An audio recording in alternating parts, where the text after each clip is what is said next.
ஆண்டவராகிய இயேசு கிறிஸ்துவின் நாமத்தில் இந்த ஜூம் மீட்டிங்கில் கூடியிருக்கிற உங்கள் யாவரையும் நான் வரவேற்கிறேன்.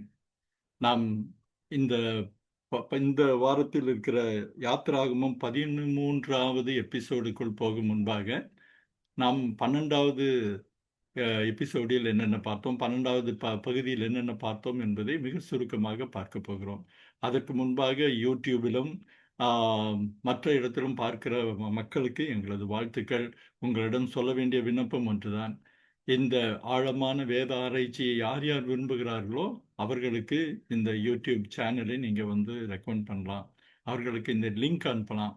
எல்லோருமா சேர்ந்து ஆண்டவருடைய நாமத்தை மகிமைப்படுத்தத்தக்கதாக, புதிய காரியங்களை அறிந்து கொள்ளத்தக்கதாக கர்த்தர் கிருபை செய்வாராக.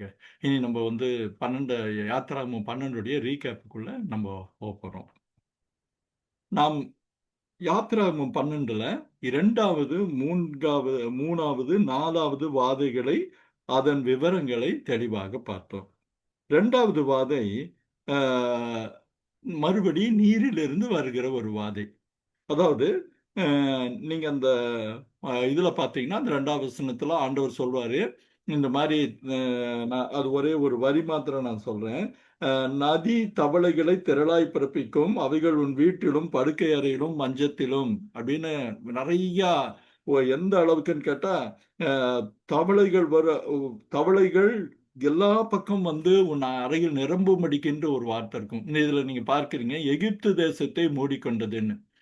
இப்போ இதுல ஒரு ஆச்சரியமான விஷயம் என்னன்னா, அந்த தவளைகள் வருவதை அவங்க சுபிட்சத்தின் அடையாளமா நம்பிட்டு இருந்தாங்க. ஏன்னா ஒவ்வொரு வருஷமும் வெள்ளம் பெருகிறப்போ இந்த வண்டல் மண் கூட தவளைகளும் வரும். அந்த தவளைகள் வருது வந்து உங்களுக்கு ஒரு பெரிய அதிர்ஷ்டம், சுபிட்சத்தின் காரியமா பார்த்தாங்க. ஆனா இந்த தடவை வெறும் வெள்ளத்தில் மாத்திரமல்ல, நீர்நிலைகளிலும் மற்ற எல்லா இடங்களிலும் வந்து தவளைகள் நிரம்பி எகிப்து தேசத்தை மூடிக்கொண்டதை பார்க்கிறோம். முதல் தடவையா பார்வோன் மோசே கிட்ட சொல்றான், கர்த்தரை நோக்கி அவன் வேண்டிக் கொள்ளுகிற காரியத்தை பார்க்கிறோம். 8:8ல இந்த தவளைகள் என்னையும் என் ஜனங்களையும் விட்டு நீங்கிக் கொள்ளும்படி வேண்டிக் கொள்ளுங்கள்னு சொல்றான். ஜனங்களை பலியிட போக விடுவேன் அப்படின்னு அவன் சொல்றதை பார்க்கிறோம். ஆனா மோசே அதற்கு செவி கொடுத்து, அதற்கு செவி சாய்த்து, நதிகள் தண்ணி நீரில் மாத்திரம் இருக்கட்டும் அப்படின்னு சொல்லி அந்த வாதைக்கு சொல்றப்போ, அது வேணுமா தண்ணீர தவளைகள்லாம் தண்ணீருக்குள்ள போனதுக்கு அப்புறம் நிலத்தில் இருக்க தவளைகள் எல்லாம் செத்து குவியல் குவியலா சேர்ந்தது. ஆனா இந்த காரியங்கள் லகுவாச்சுன்னு தெரிஞ்ச உடனே அவன் கடினப்பட்டதை நம்ம பார்த்தோம். இனி அடுத்த வாதை நீங்க பார்த்தீங்கன்னா, போன தடவை மாதிரியே தான் ஒரு காரியத்தை நம்ம வசனத்தை பார்க்கிறோம் நம்ம. அப்பொழுது கர்த்தர் மோசேயின் இடத்தில் ஆரோனை நோக்கி, உன் கோலை நீட்டி பூமியின் புழுதியின் மேல் அடி என்றார். அவன் ஆரோன் புழுதியின் மேல் அடிச்ச உடனே புழுதி கிளம்புவதை போல நம்ம வசனத்துல என்ன சொல்லுது, எகிப்து தேசமெங்கும் பூமியின் புழுதிகள் பேன்களாயிற்று அப்படின்னு. ஆனா இந்த பெண்கள் என்கிற தமிழ் பதிப்புல போட்டிருந்தாலும் மூல மொழியில ஒரு வார்த்தை இருக்குது, ஹின்னாம் அப்படின்ட்டு. அதற்கு என்ன அடையாளம்னா, வெறும் பேன்கள் மாத்திரம் இல்ல, இந்த ஸ்கிரீன்ல பார்க்குற மாதிரி பேன், தெள்ளுப்பூச்சி, கொசு இது போன்ற சிறு தொல்லை தருகிற, நச்சு பண்ணுகிற பெரிய பூச்சிகளுடைய தொல்லைகள் இருந்தது. இது என்னன்னா, பார்வோனுக்கு அவ்வளோ படைகள் இருந்தும் மற்ற காரியங்கள் இருந்தும் அவர்களால் ஏதும் செய்ய முடியாது. எப்படி தவளை அவர்கள் கொல்வது தடை செய்யப்பட்டிருந்ததோ, இதுக்கு இந்த பூச்சிகளை கொல்வது தடை செய்யப்படவில்லைனாலும், இந்த பூச்சிகளை அழிப்பதற்கு அவர்களிடம் இருந்த அந்த மக்களால முடியாமல் போயிற்று. மிகவும் கஷ்டப்படுறாங்க. ஆனா ஆண்டவர் வந்து ஒரு காரியம் என்ன சொல்றாருன்னா, இந்த மந்திரவாதிகள் இங்கே வராங்க. வந்துட்டு நம்ம ஏற்கனவே மந்திரவாதிகளுடைய காரியங்களை வந்து ஆரோனுடைய கோல்லையும் சரி, எகிப்து நதி தண்ணீர் ரத்தமா மாறினப்பவும் சரி, தவளைகள் வந்தப்போ கூட அவங்க வந்து தாங்களும் இருக்கிறோம்னு சொல்லிட்டு இருந்தாங்க. ஆனா இங்க அந்த பூச்சிகளை செய்ய அவர்களால் கூடாமல் போனது. உடனே அவங்க என்ன சொல்றாங்க, இது தேவனுடைய விரல் அப்படின்னு சொல்றாங்க. இது எங்களால முடியாது, தேவனுடைய விரல் அந்த ஸ்கிரீன்ல கூட நீங்க பாக்குறீங்க. ஆனா அவர்கள் அப்படி சொல்லியும் கூட பார்வோன் அவர்களுக்கு செவி கொடுக்காமல் போனான் அப்படின்னு நம்ம பார்க்கிறோம். அப்போ பழையபடி அவன் பார்வோன் தன் மனம் கடினப்பட்டு போகிறப்போ நமக்கு அடுத்த வாதை ஆரம்பிக்குது. நம்ம 2 பார்த்தோம், 3 பார்த்தோம், 4வது வாதை ஆரம்பிக்குது. அப்போ ஆண்டவர் ஒரு வார்த்தை சொல்றாரு, எப்பவும் போல கர்த்தர் மோசேயை நோக்கின்னு சொல்லிட்டு பார்வோன் இதுக்கு வர்றப்போ நீங்க போய் அவன் முன்னாடி சொல்லு அன்று சொன்ன உடனே என் உன் உன் ஜனங்கள் மேலும் பலவிதமான வண்டுகளை அனுப்புவேன் அப்படின்னு சொல்றாங்க. எகிப்து தேசம் முழுவதும் வண்டுகளாலே தேசம் கெட்டு போயிற்றுன்னு. இங்க தமிழ் பதிப்பில் வண்டுகள் போட்டிருந்தாலும் ஆரோவ் என்கிற மூல வார்த்தை பலவிதமான வண்டு ஜாதிகளை சொல்லுகிறது. அது நம்ம என்னென்ன ஜாதின்னு கூட பார்த்தோம். இப்ப நீங்க ஸ்கிரீன்ல கூட பாக்குறீங்க. ஒரு கருப்பு புள்ளிகள் போல இருக்கிறது லட்சக்கணக்கான பூச்சிகள். வெறும் வண்டு மாத்திரம் இல்ல, இந்த ஸ்டேபிள் ஃப்ளை, அந்த ஃப்ளை, இந்த ஃப்ளை நிறைய மனுஷனை சொல்ல போனா கடித்து இம்சை பண்ணுகிற பெரும் திரளான பூச்சிகள். அந்த கையில கூட அந்த வீக்கங்களை ஏற்படுத்துகிற பூச்சி, புண்களை ஏற்படுத்துகிற பூச்சி, இது எல்லாமே வந்தது நம்ம பார்க்கிறோம். இதுவும் அந்த மக்களை போதுமான அளவு இம்சிச்ச காரியம் பார்க்கிறோம். இப்போ பாத்தீங்கன்னா முதல் 2 வாதைகள் நீரிலிருந்து வந்தாலும் இந்த 3வது 4வது வாதை பூமியிலிருந்து வருகிறத பார்க்கிறோம். ஆனாலும் இந்த வாதைகள்னால முழு மக்களும் சிரமப்படுறப்போ மறுபடி பார்வோன் யோசேயும் ஆரோனையும் அழைக்கிறத பார்க்கணும். 25வது வசனத்தை பார்த்தீங்கன்னா முதல்ல 8:8 பார்த்தோம். இப்ப 8:25 பார்வோன் மோசையும் ஆரோனையும் அழைப்பித்து உங்கள் தேசத்தில் தானே பலியிடுங்கள் அப்படின்னு சொல்லிட்டு அவங்க நீங்க அந்த ஸ்கிரீன்ல பாக்குறீங்க, அந்த வசனத்தை பாக்குறீங்க. உடனே இவர் என்ன சொல்றாருன்னா, இதுக்கு முன்பாகவே போன வாதையில இன்னொரு காரியத்தை கூட நம்ம பார்க்கிறோம். பார்த்தா இந்த வண்டுகள் பிரச்சனைகள்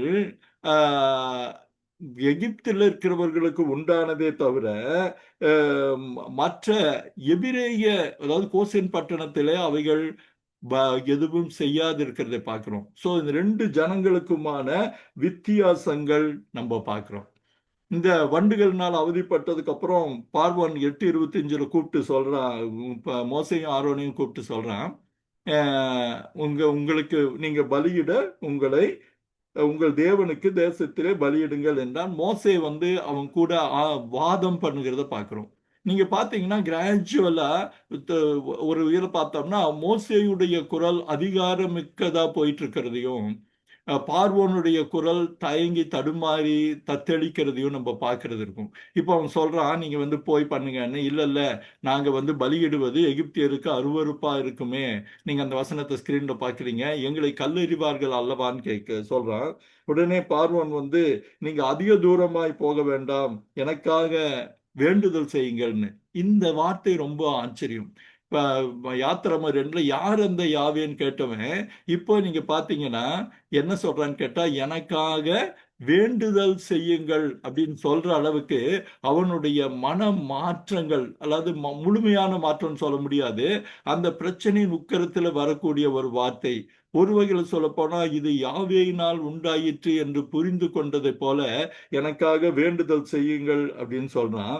உடனே மோசையும் அதை கேட்டுட்டு நீங்க 29வது வசனம் பார்த்தா மோசே சொல்றான், நான் உம்மை விட்டு புறப்பட்ட பின் நாளைக்கு வண்டுகளையும் ஊழியக்காரரையும் ஜனங்களை விட்டு நீங்கும்படி நான் கர்த்தரை நோக்கி வேண்டுதல் செய்வேன் அப்படின்னு சொல்றான்.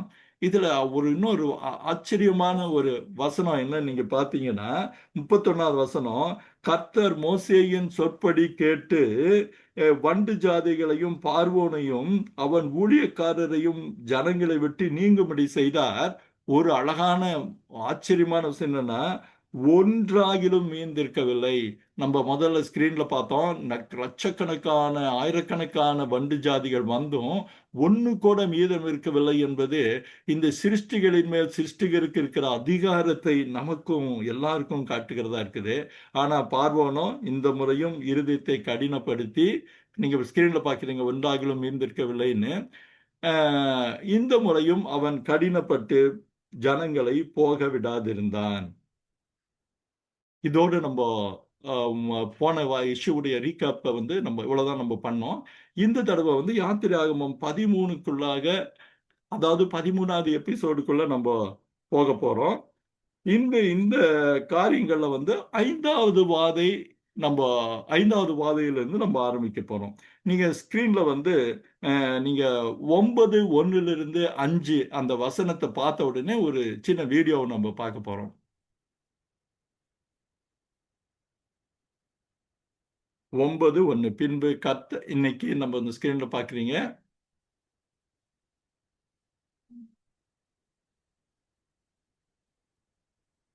யாத்திராகமம் 9ஆம் அதிகாரம் 1-5 வசனங்கள். அது முடிச்சதுக்கு அப்புறம் ஒரு சின்ன வீடியோ கூட நீங்க பார்க்கலாம்னு நான் நினைக்கிறேன். இல்ல நீங்க ஒருவேளை வீடியோ நீங்க நீங்க ஸ்கிரீன்ல போடுங்கம்மா, அந்த இது போடுங்க. கர்த்தர் மோசேயை நோக்கி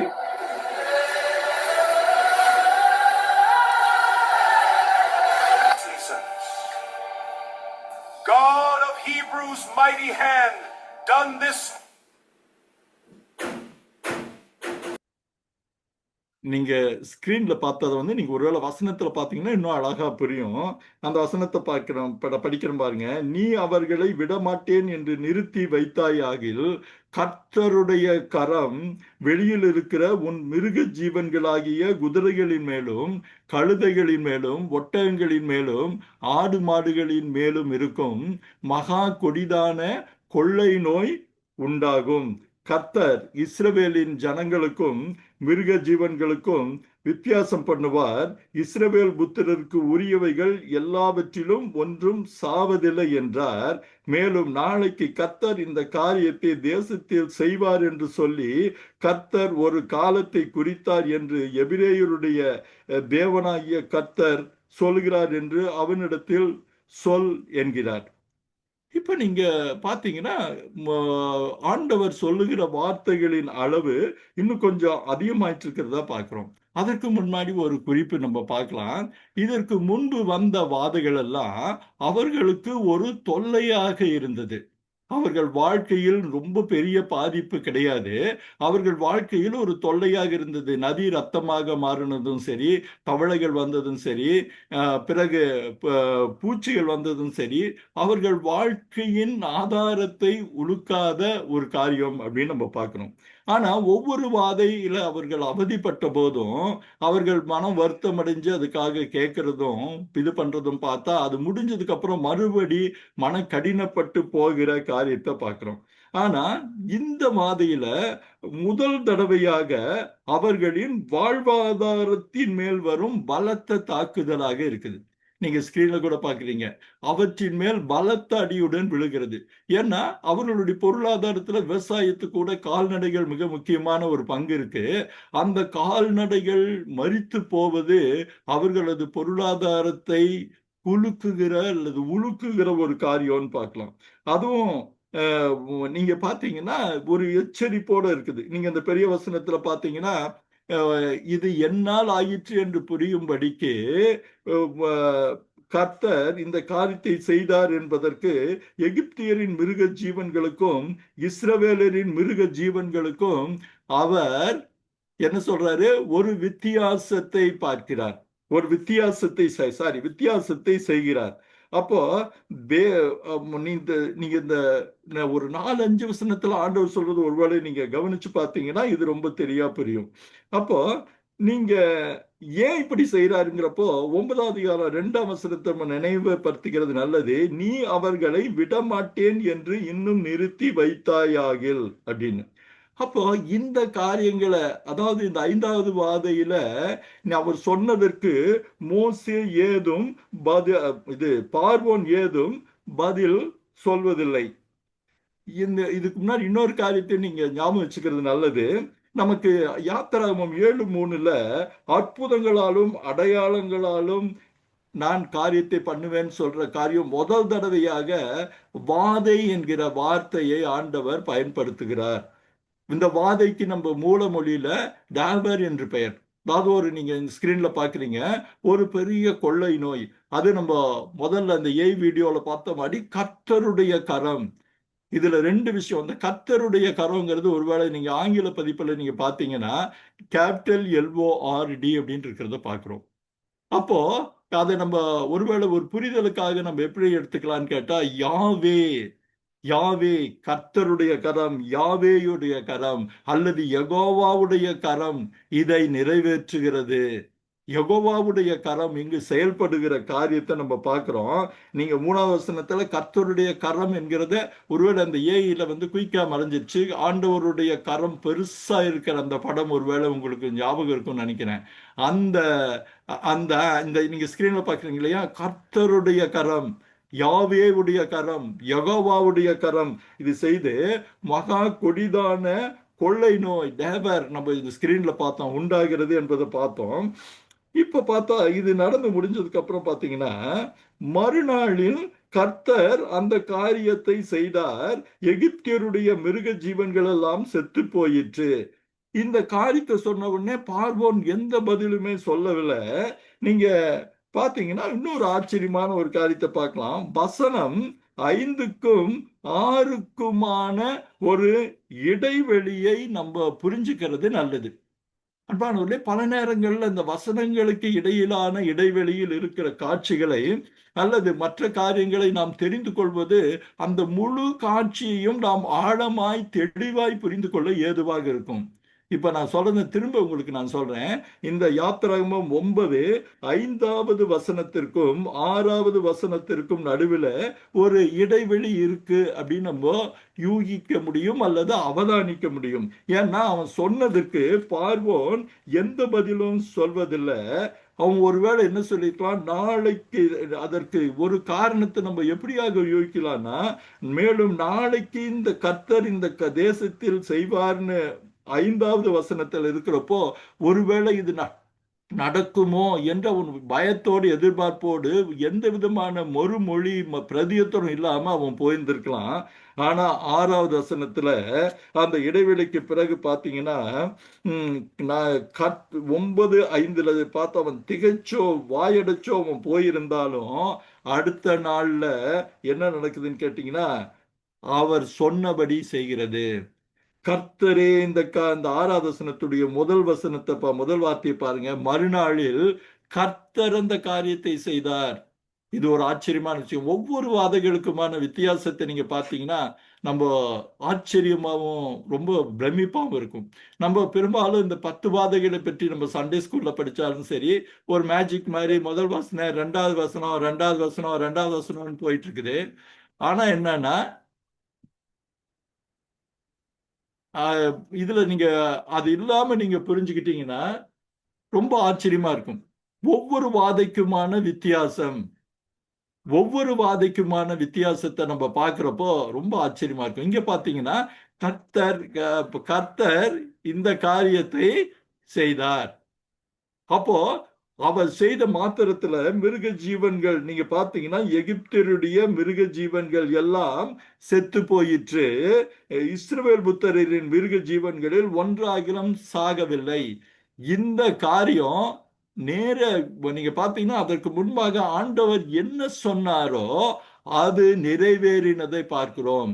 கர்த்தருடைய கரம், அந்த வாதை, இதெல்லாத்தையும் நீங்க லிங்க் பண்ணி பார்த்தீங்கன்னா, தொடர்படுத்தி பார்த்தீங்கன்னா எத்தனை அழகான அதே நேரத்தில் எத்தனை பயங்கரமான ஒரு காரியம் என்பதையும் நீங்க புரிஞ்சுக்கலாம்.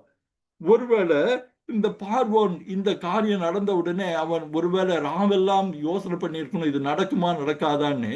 ஏன்னா அது நடந்து முடிஞ்ச உடனே பார்வோனுடைய செயல்பாடு எப்படி இருக்குன்னு கேட்டா, நீங்க பார்வோன் ஆளை அனுப்பி விசாரித்து என்ன பண்றான், இங்க அவனுடைய மக்கள் இறந்தது கூட, அவனுடைய மிருக ஜீவன்கள் இறந்தது கூட அவனுக்கு பெருசா தெரியாத போல அவர் சொன்னபடி, கர்த்தர் சொன்னபடி இஸ்ரவேல்லையும் அந்த மிருக ஜீவனை சாகலையான்னு அதை செக் பண்றான், அதை சரி பார்க்கிறான்.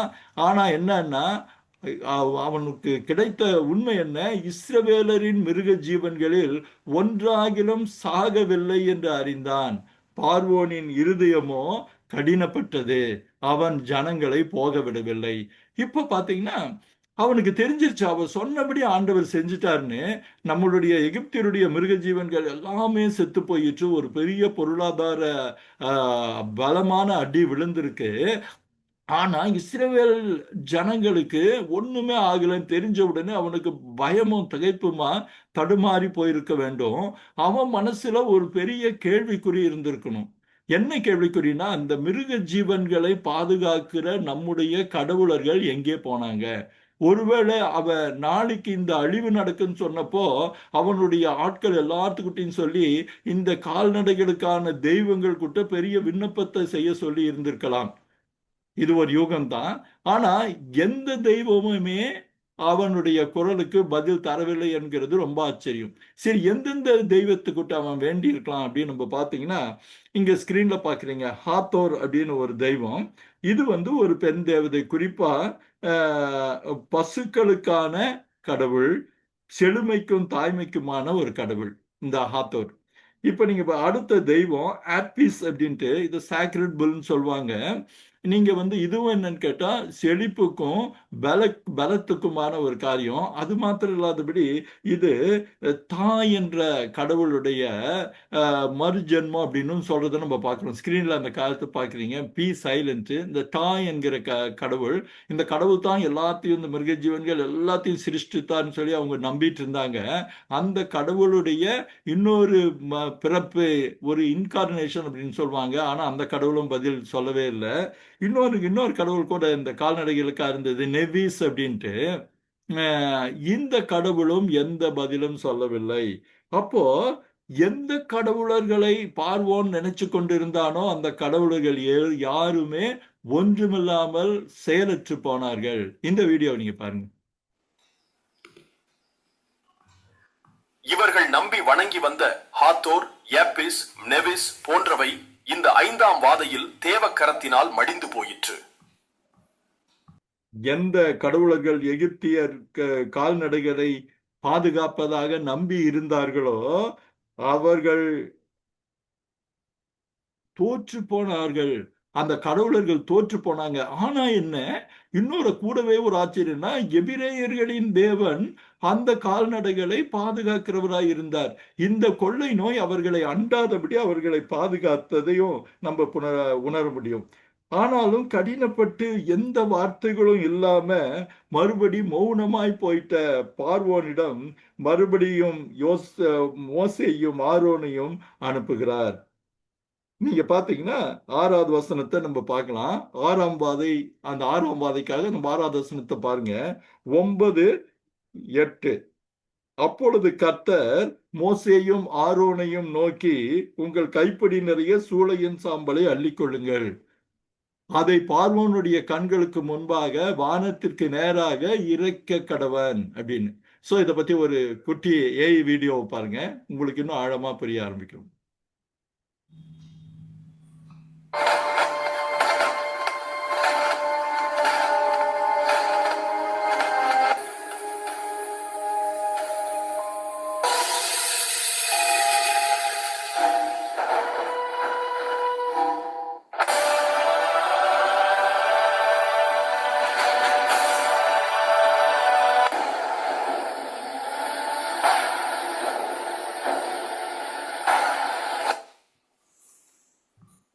அந்த சாம்பல் இதுல வந்து பல காரியங்களை நம்ம உணர முடியும். அதாவது என்னன்னு கேட்டா, இந்த சாம்பல் இத இந்த சாம்பல் வந்து எதற்கான ஒரு அடையாளம் கேட்டா, இஸ்ரேல் ஜனங்கள் எகிப்திய ஆளோட்டிகளிடம் பட்ட அவதிக்கான, ஏன்னா செங்கல் செய்யற காரியத்தை பத்தி நம்ம ஏற்கனவே பார்த்திருக்கிறோம். அந்த சாம்பலே இன்றைக்கு அந்த ஜனங்களை தண்டிக்க ஏதுவாக இருக்கிற ஒரு அமைப்பா மாறுறதை பார்க்கிறோம். எந்த சாம்பல் அவர்கள் ஒருவேளை கண்ணீர் விட்டு இத்தனை செங்கல் செய்யணுமே அத்தனை செங்கல் செய்யணுமேனு அழுதுட்டு பண்ணியிருந்திருக்கலாம். அந்த சூளையின் சாம்பலை மோசே எடுத்து தெரிக்கிறது, எடுத்து இறைக்கிறதை பார்க்கிறோம். இதுல இன்னொரு காரியமும் உண்டு. முதல் தடவையாக மோசே நேரடியாக இந்த காரியத்தை செய்கிறார். எப்பவுமே பார்த்தீங்கன்னா பழைய வாதைகளில் எல்லாம் ஆரோன் கோலை நீட்டுகிறது, ஆரோன் பண்ணுகிறது நம்ம பார்த்தோம்.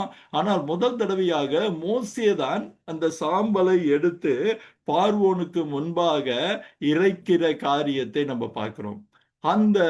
இந்த ஸ்கிரீன்ல கூட அந்த இதை பார்க்குறீங்க, அது பாருங்க.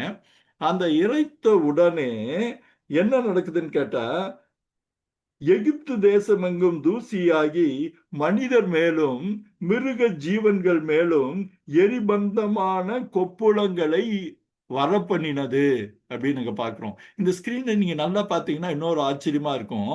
அந்த அவன் சாம்பலை இறைத்த உடனே ஒரு என்ன சொல்றது, ஒரு மந்திரம் போல அல்லது ஒரு உடனடியாக அந்த ஜனங்களின் மேல் எரிபந்தமான கொப்புளங்கள் வருகிறத நம்ம பார்க்கிறோம்.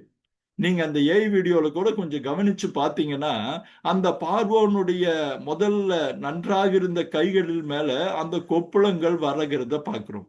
அதே வண்ணமாக பின்னாடி நிற்கிற அந்த ஸ்கிரீன்ல நீங்க இப்ப பார்க்க போறீங்க, பின்னாடி இருக்கிற அவனுடைய ஆட்கள் உடம்பிலும் அந்த கொப்புளங்கள் வருகிறதை நீங்க பார்க்க முடியும். அப்போ இது நீங்க பாருங்க, அதை கூட இன்னொரு தடவை காமிக்கலாம். அந்த சாம்பலை இறைக்கிறான், இறைச்ச உடனே அவன் கைகளின் மேல் அந்த ஒருவேளை அந்த சாம்பலின் துளி ஒரு ஒரு டஸ்ட் ஒரு சின்ன தூள் பட்ட உடனே அவன் கைகளில் கொப்பளங்கள் இருக்கிறத பாருங்க. பின்னாடி இருக்கிற அவனுடைய ஒரு தளபதியோ யாரோ ஒருத்தர் அவன் மேலேயும் அந்த கொப்பளங்கள் இருக்கிறத பாருங்க. இன்னொரு தடவை கூட நீங்க அதை பார்த்தீங்கன்னா உங்களுக்கு புரியும். இது என்னன்னு கேட்டா உடனடியாக வந்த ஒரு விளைவு. இது போட்ட உடனே ஒரு மேஜிக் மாதிரி, மேஜிக்ன்ற வார்த்தை கூட சரியில்லை, உடனடியாக வந்த ஒரு வாதை, மோசேயின் கையினால் கொடுக்கப்பட்ட ஒரு வாதை அப்படின்னு கூட ஒரு புரிதலுக்காக நம்ம எடுத்துக்கலாம்.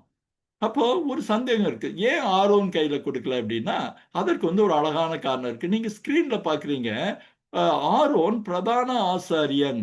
அந்த பிரதான ஆசாரியர்கள் ஒரு முக்கியமான இதுல என்னன்னா, அந்த பாளையத்தில் யாராவது ஒருவருக்கு தோல் சம்பந்தமான பிரச்சனைகள் இருக்குமானால், ஒருவேளை குஷ்டரோகம் போன்ற காரியங்கள் இருக்குமானால் அதை சரி பார்த்து சொல்லுகிற பொறுப்பு அவர். அதை சொல்லப்போனா அவர் அதை கிளியர் பண்ணாதான் அந்த குறிப்பிட்ட பாதிக்கப்பட்ட மக்களை பாளையத்திலே ஏற்றுக்கொள்வார்கள். அப்போ அப்படியான ஒரு காரியம் செய்கிற ஆரோனுக்கு இந்த தோல் சம்பந்தப்பட்ட ஒரு வாதையை நிகழ்த்த வேண்டாமே அப்படின்னு சொல்லி ஆண்டவர் யோசிச்சிருந்திருக்கலாம், இல்ல சூழ்நிலை இப்படி அமைஞ்சிருக்கலாம், இல்ல மோசே நினைச்சிருக்கலாம். பல யூகங்களுக்கு இடம் உண்டு. அதனாலதான் மோசேயே வாங்கி அந்த காரியத்தை இறைக்கிறதை நம்ம பார்க்கிறோம். மாத்திரமல்ல, நீங்க பாத்தீங்கன்னா இன்னொரு காரியத்தையும் பார்க்கலாம். யாத்ராமம் 9:10 நீங்க ஒரு காரியத்தை பாருங்க. அந்த கொப்புளங்கள் மனுஷர் மேலும் வந்து நின்றார்கள், மனிதர் மேலும் மிருக ஜீவன்கள் மேலும் எரிபந்தமான கொப்புளங்கள் எழும்பிற்று. இது இங்கிலீஷ் ஆங்கில பதிப்பில் பார்த்தீங்கன்னா ஃபெஸ்ட்ரிங் பாயில்ஸ் அப்படின்வாங்க. ஃபெஸ்ட்ரிங் பாயில்ஸ் அதுக்கு ஒரு அர்த்தத்தை நீங்க பார்த்தீங்கன்னா கொப்புளங்கள் உள்ளுக்குள் சீல் பிடித்து மிகுந்த வலி ஏற்படுத்துகிற ஒரு காரியம்.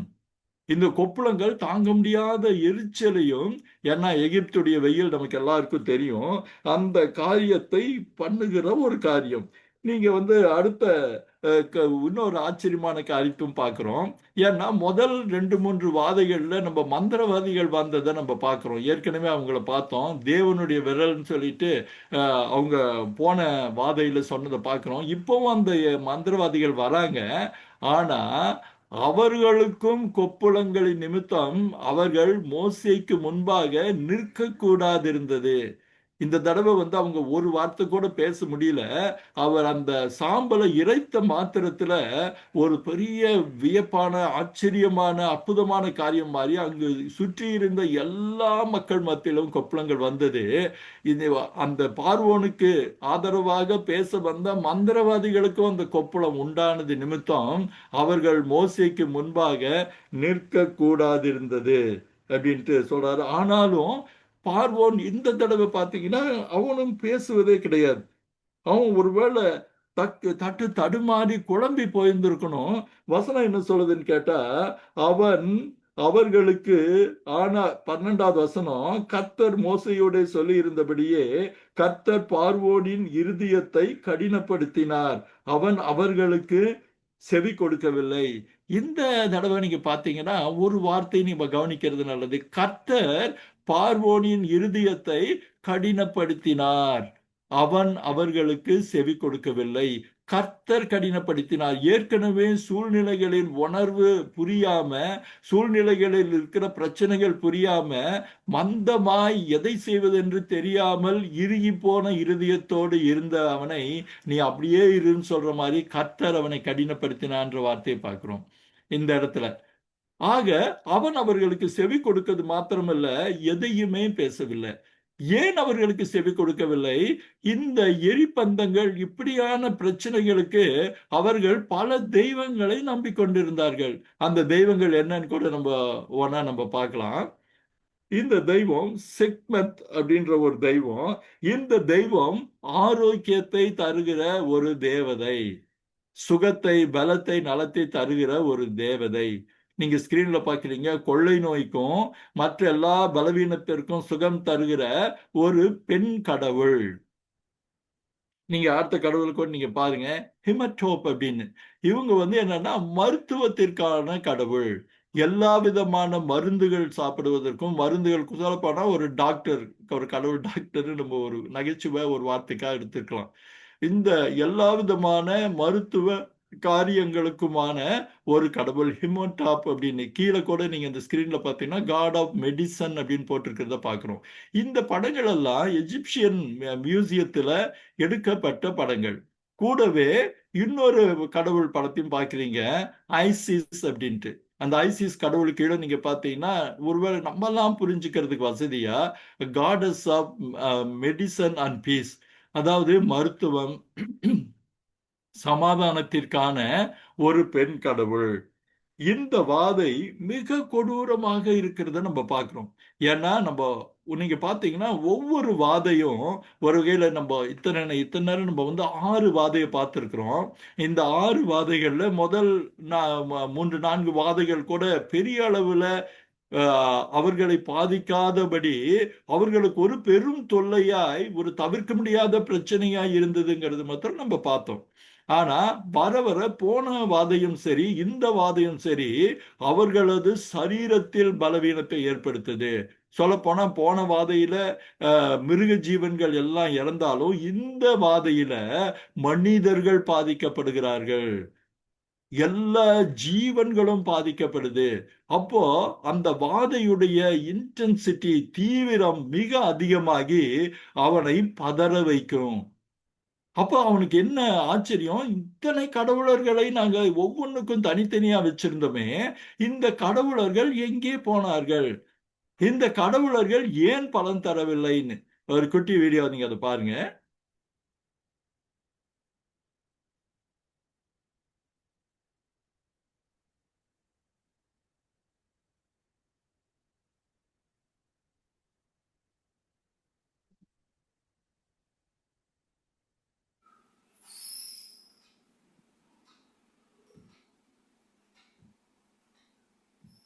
ஐசிஸ் இந்த 6ஆம் வாதையில் செக்மெட், இம்ஹோடெப், ஐசிஸ், தோத், நெப்திஸ் போன்றவை வாதிக்கப்பட்டன. இந்த ஆனாலும் பார்வோன் மௌனம் காத்தான். நீங்க அதான் பெரிய ஆச்சரியம். ஏன் அவன் மௌனம் காத்திருக்க முடியும்? எப்படி அவன் மௌனம் காத்திருக்க முடியும்னா, அவன் நடக்கிற நிலைமைகளில் பேதலித்து போயிருக்கணும். எவ்வளவு கடவுள்கள் நமக்கு இருந்தாலும், ஒரு பெரிய பெட்டாலியன் கடவுள்களே இருந்தாலும், நிறைய கடவுள் இருந்தாலும், ஒவ்வொரு வாதையிலும் அதற்கான கடவுளர்கள் தோற்று போகிறதை, இல்லைன்னா அவர்கள் செயலற்று போகிறதை பார்க்கிற பார்வோன் என்ன செய்வதென்று புரியாமல் பேதலித்து இருக்கிறப்போ 7ஆம் வாதையை ஆண்டவர் அனுப்புகிறார். நீங்க பாத்தீங்கன்னா அந்த அந்த யாத்திரம் 9வது வசனத்துல மறுபடி 9:13 அந்த வாதையின் காரியத்தை மோசே பேசுகிறத பார்க்கிறோம். அதுக்கு முன்னாடி இந்த 7ஆம் வாதையை பற்றின ஒரு சின்ன வீடியோவை நீங்க பாருங்க. பார்த்ததுக்கு அப்புறம் அந்த வேதாகமத்தில் உள்ள அந்த வசனங்களை நம்ம பார்க்கலாம்.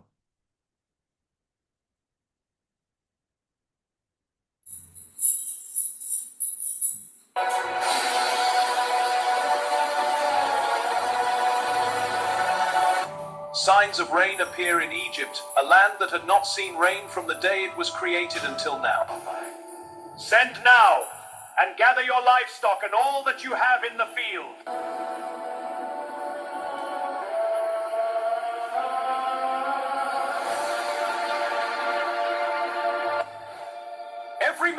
cattle that is left in the field and not brought inside will surely die.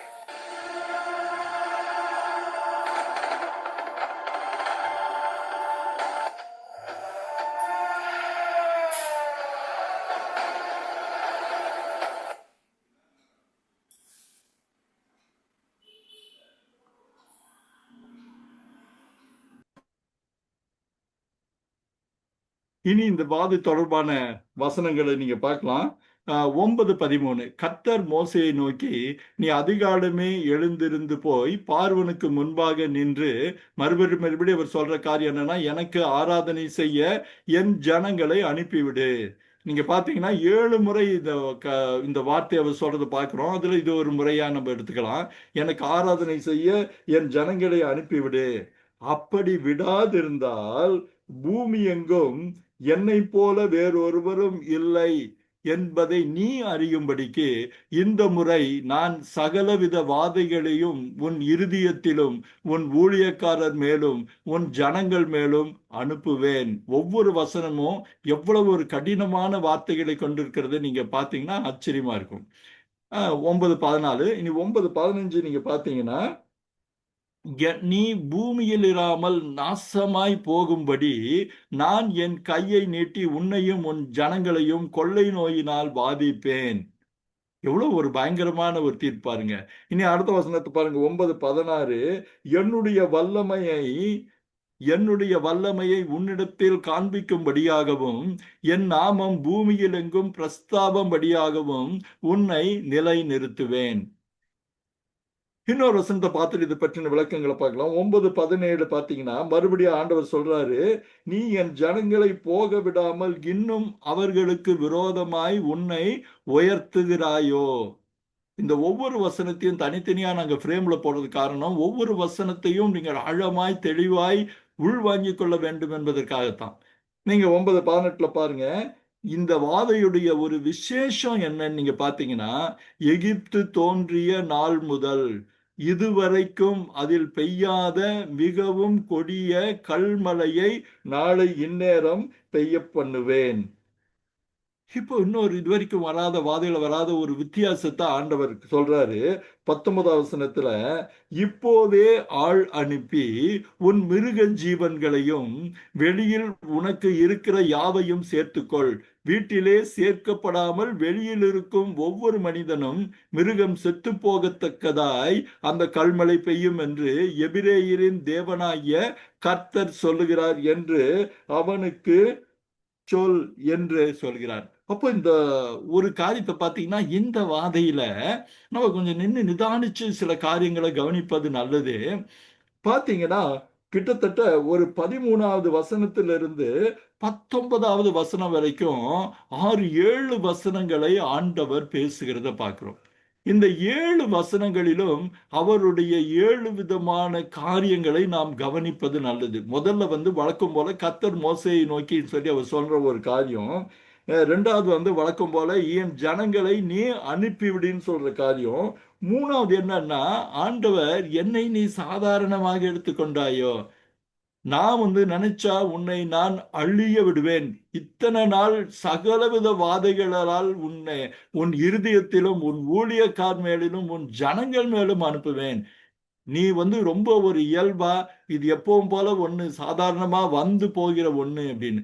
இதற்கு அவர் சொல்லுவதற்கான இன்னொரு காரணத்தை நம்ம யோசனை பண்ணி பார்த்தோம்னா, ஒவ்வொரு வாதைகளும் ஆண்டவர் கிருபையா அந்த வாதைகள் தொடராதபடி அவைகளை முடித்து ஒரு சின்ன இடைவெளி வருகிறப்போ இது வந்து போற ஒண்ணுன்னு சொல்லி அவன் ஒரு எதேச்சையாக ஒரு நிர்விசாரமா இருக்கிறதை பார்க்கிறோம். அதனாலதான் அந்த காரியம். அடுத்த வசனத்தை பார்த்தா, நீ பூமியில் இராமல் நாசமாய் போகும்படி ஒரே ஒரு அடியில உன்னை மாத்திர முடியும், உன்னை ஒழித்து விட முடியும், என் பலத்த கையில் உன்னை ஒன்றுமில்லாமல் செய்து விட முடியும் என்ற தொனியில இந்த வசனம் வருது. ஆனா ஆண்டவர் அப்படி செய்யாததற்கு என்ன காரணம் என்னன்னு கேட்டா, இது ஒரு அழகான ஆச்சரியமான விஷயம். என்ன, அந்த 16 வசனத்தை பாருங்க, என்னுடைய வல்லமையை உன்னிடத்தில் காண்பிக்கும்படி, பார்வோனிடத்தில் மாத்திரமல்ல, பூமியில் உள்ள எல்லாரும் காணும்படிக்கு, எல்லாரும் இதை பார்க்கும்படி இப்படியாக என்னுடைய பிரஸ்தாபத்தை நான் காட்டுவேன். அதற்காக தான் உன்னை நிலைநிறுத்தி வச்சிருக்கிறேன். உன்னை உயிரோடு வச்சிருக்கிறதற்கான ஒரு காரணம் என்னன்னு கேட்டா, என்னுடைய சகல வல்லமையும் நீர் புரிந்து கொள்ள வேண்டும், என்னுடைய பராக்கிரமத்தை நீர் புரிந்து கொள்ள வேண்டும், என்னுடைய பலத்தை நீர் புரிந்து கொள்ள வேண்டும் என்பதற்காக தான் சொல்லிட்டு ஆண்டவர் அதனாலதான் உன்னை நான் உயிரோடையே நான் வச்சிருக்கேன் அப்படின்னு சொல்றாரு. அஹ் அப்படி சொல்லிட்டு சொல்றாரு, அதற்காக நான் என்ன காரியம் பண்றேன்னா, இதுவரை சரித்திரத்தில் இல்லாத ஒரு காரியத்தை நான் நடத்துவேன். சரித்திரத்தில் இல்லாதன்னா என்னன்னு கேட்டா, எகிப்து தோன்றிய நாள் முதல் இதுவரைக்கும் அதில் பெய்யாத மிகவும் கொடிய மழையை நீங்க பாத்தீங்கன்னா, இதுவரைக்கும் கொடிய கல்மழையை நாளை இந்நேரம் பெய்ய பண்ணுவேன் என்று சொல்றாரு. அப்போ இது ஒரு பெரிய யோசிக்க வேண்டிய ஒரு விஷயம். ஏன்னா இந்த யாத்திராகம எபிசோட்ல நம்ம பல முறை சொல்லியிருக்கோம், எகிப்து தேசத்தில் மழை என்பது அபூர்வம். எகிப்தில் நைல் நதி பற்றி நம்ம பார்த்தோம். நைல் நதியில் வருகிற வெள்ளம் கூட ஆப்பிரிக்காவில் இருந்ததனுடைய துவக்கம் இருக்கு. அங்கு ஏற்படுகிற சில காரணங்களால் பெருகுகிற வெள்ளம் எகிப்தில் அவ்வப்போது வெள்ளம், புது வெள்ளம் வருகிறது, இந்த தவளைகள் வருதுன்னெல்லாம் நம்ம பார்த்தது பலருக்கு ஞாபகம் இருக்கலாம். அந்த வெள்ளம் எல்லாமே அங்கு இருந்த காரியமை தவிர்த்து எகிப்தில் பெய்கிற மழை என்று இல்லை. எகிப்தில் மழை என்பது அபூர்வமான ஒரு காரியம், சாத்தியமில்லாத காரியம் இல்ல, ரொம்ப ரொம்ப அபூர்வமான காரியம். அப்படி அபூர்வமாக இருக்கும்போது, சாதாரண மழையே அபூர்வமாக இருக்கும்போது, கல்மலை நிச்சயமாக அற்புதமாக தான் இருக்கணும். ஏன்னா கல்மலை நமக்கு எல்லாருக்கும் தெரியும், கல்மலையின் கொடூரம் நமக்கு தெரியும். இந்த கல்மலை நீர்க்கட்டி அல்லது ஐஸ் கட்டிகள் போன்றதுன்னு நம்ம பார்த்திருக்கிறோம். இந்த ஐஸ் கட்டிகள் விழுகும் போது அது மிகப்பெரிய அதிர்ச்சியும் பிரமிப்பையும் ஏற்படுத்தி இருக்கும். வெறும் ஐஸ் கட்டி மாத்திரமல்ல, இடி முழக்கங்கள். ஒரு இடி முழக்கங்கிறது சாதாரணமா நம்ம பார்க்குற எல்லாருக்குமே ஒரு பயமுறுத்தலை ஏற்படுத்துற ஒரு காரியம். மழையே அறியாதிருந்த அந்த ஜனங்களுக்கு எப்படிப்பட்ட ஒரு பிரமிப்பை ஏற்படுத்தி இருக்க கூடும் நீங்க பாருங்க. இதுல இந்த வாதையினூடாக இன்னொரு காரியத்தையும் ஆச்சரியமாக ஆண்டவர் சொல்கிறார். அது என்னன்னு கேட்டீங்கன்னா, இப்போ ஆண்டவருடைய வார்த்தைக்கு கவனித்து செவி சாய்க்கிற எகிப்தியர்களுக்கு ஒரு கிருபையை கட்டளையிடுகிறார்.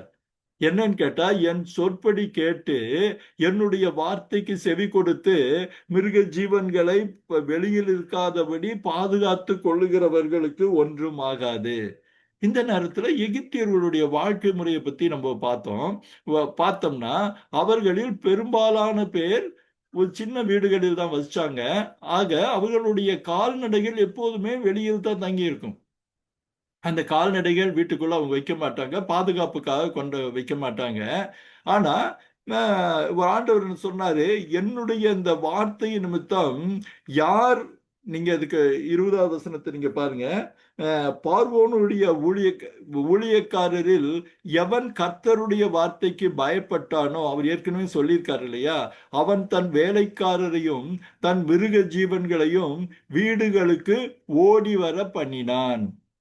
ஆனா அப்படி இல்லாதவர்களுக்கு 9:21, எவன் கர்த்தருடைய வார்த்தையை மதியாமல் போனானோ அவன் தன் வேலைக்காரரையும் தன் மிருக ஜீவன்களையும் வெளியில் விட்டு விட்டான்.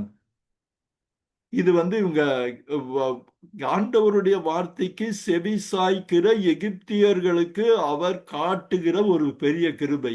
அந்த மக்களும், நீ உன் நம்பி இருக்கிற கடவுள்கள் அல்ல, என் வார்த்தையை மதிச்சு நீ அதற்கு கீழ்ப்படிவாயானால் உன்னுடைய மிருக ஜீவன்கள் காக்கப்படும் என்கிற செய்தியை விசுவாசித்தவர்கள் அல்லது கேட்டவர்கள் எல்லாருக்கும் அந்த ஒரு கிருபையை அவர் கட்டளை இடுகிறாரு.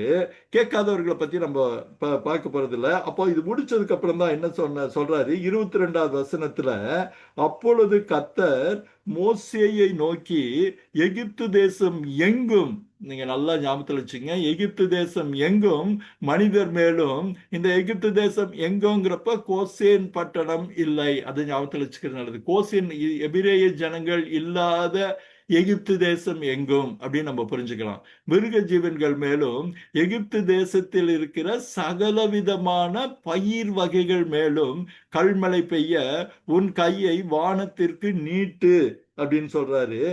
இந்த வாதையிலும் மோசேதான் செயல்படுகிறத நம்ம பார்க்கிறோம். போன வாதையில நம்ம பார்த்தோம், இந்த வாதையிலும் செய்யறான். நீங்க அந்த ஸ்கிரீன்ல கூட அழகான படத்தை பார்க்குறீங்க. அப்போ 9:28 பாத்தீங்கன்னா அந்த வசனம் இப்படியாக தொடங்குது. அப்படியே மோசே தன் கையை தன் கோலை வானத்திற்கு நேராக நீட்டினான். அப்படியே மோசே தன் கோலை வானத்திற்கு நேராக நீட்டினான். இந்த காட்சி ஒருவேளை நீங்க கற்பனை பண்ணி பார்த்தீங்கன்னா நல்லா இருக்கும். அதாவது 9:23, இன்னும் வாதை தொடங்கல, அது தொடங்கிறதுக்கான ஒரு காரியம்.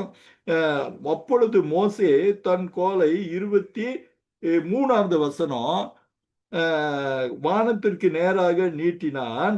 அப்பொழுது அப்பொழுது கர்த்தர், நீங்க பாத்தீங்கன்னா அந்த 2-3 வார்த்தைகள் ரொம்ப அழகா நம்ம அது பெரும்பாலும் கவனிக்க தவறிடுறோம். அப்படியே மோசே, எப்படியே ஆண்டவர் சொன்னபடி அப்படியே மோசே தன் கோலை வானத்திற்கு நேராக நீட்டினான். அப்பொழுது அவன் கையை நீட்டின உடனடியாக ஸ்கிரீன் இறங்குறது போல, அந்த ஒருவேளை அந்த இசைக்குழுவுல அந்த இசை வாசிக்கிறவர் கையை உயர்த்தினே இசை ஆரம்பிக்கிறது போல, அப்பொழுது கர்த்தருக்கு நேராக அவன் கோலை நீட்டின உடனடியாக இடி முழக்கங்களும் கல்மழையும் அக்கினியும் கல்மழையும் அனுப்பினார். அக்கினி தலைமேல் வேகமாய் ஓடிற்று. அப்போ அந்த காட்சி எவ்வளவு பயங்கரமா இருக்குன்னு பாருங்க. அது வரைக்கும் ஒண்ணும் இல்ல.